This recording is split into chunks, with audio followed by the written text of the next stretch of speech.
మొదలుపెట్టింది రాజశేఖర రెడ్డి బిడ్డ.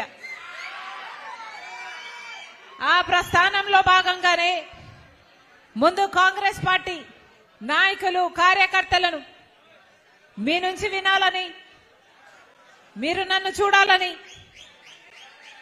మీరు నన్ను వినాలని, నన్ను అర్థం చేసుకోవాలని ఈ రోజు వరకు అన్ని జిల్లాలను చుట్టి ఈ కర్నూలు జిల్లాలో ఇది ముగించడం జరుగుతుంది. ఇంతమందిగా వచ్చారు. ప్రతి జిల్లాలో వేలాది మందిగా వచ్చి రాజశేఖర రెడ్డి బిడ్డ మళ్ళీ ఏదైతే ఏ పదవి అయితే రాజశేఖర రెడ్డి గారు చేపట్టాడో, పిసిసి పదవి రాజశేఖర రెడ్డి గారు చేపట్టాడో, అదే పిసిసి పదవి మళ్ళీ రాజశేఖర రెడ్డి బిడ్డ చేపట్టింది అని చూడాలి అని, ఆశీర్వదించాలి అని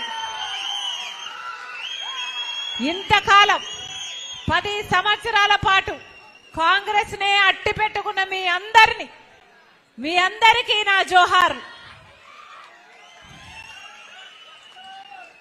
మరొకసారి మీ అందరూ ఇంతమందిగా వచ్చారు, మనస్ఫూర్తిగా కృతజ్ఞతలు చెప్పుకుంటున్నాం. ఈరోజు ఆంధ్ర రాష్ట్రంలో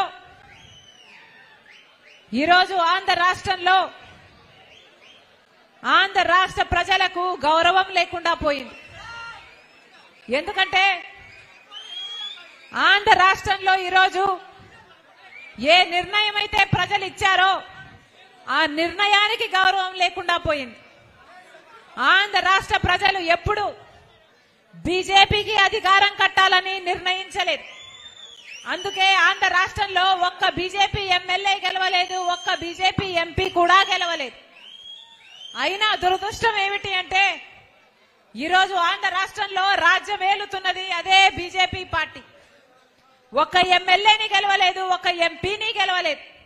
అయినా కూడా ఇటు పాలక పక్షం, అటు ప్రతిపక్షం, ఇటు జగనన్న గారు, అటు చంద్రబాబు గారు పూర్తిగా బీజేపీ పార్టీకి తొత్తులుగా మారారు. కాబట్టి బీజేపీ పార్టీకి బేషరతుగా ప్రతి విషయంలో మద్దతిస్తున్నారు. కాబట్టి బీజేపీ పార్టీ మన ఆంధ్ర రాష్ట్రంలో రాజ్యం ఏలుతుంది తప్ప అంతకు ముందు ఉన్న 5 సంవత్సరాలు చంద్రబాబు గారు కాదు, ఇప్పుడు 5 సంవత్సరాలు ఉన్న జగనన్న గారు కూడా కాదు.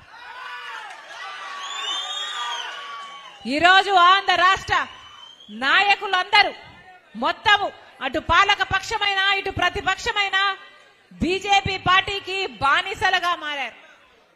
ఒక ఎంపీ కూడా గెలవలేదు బీజేపీ పార్టీ, ఒక ఎమ్మెల్యేని గెలవలేదు బీజేపీ పార్టీ. అయినా ఈరోజు ఆంధ్ర రాష్ట్రం బీజేపీ వశమైపోయింది, బీజేపీ కైవశమైపోయింది. ఎందుకు అంటే ఇటు జగనన్న గారు, అటు చంద్రబాబు గారు బీజేపీకి బానిసలయ్యారు. కాబట్టి అసలు రాజశేఖర రెడ్డి గారు బీజేపీతో ఎప్పుడైనా ఏకీభవించారా? అసలు బీజేపీ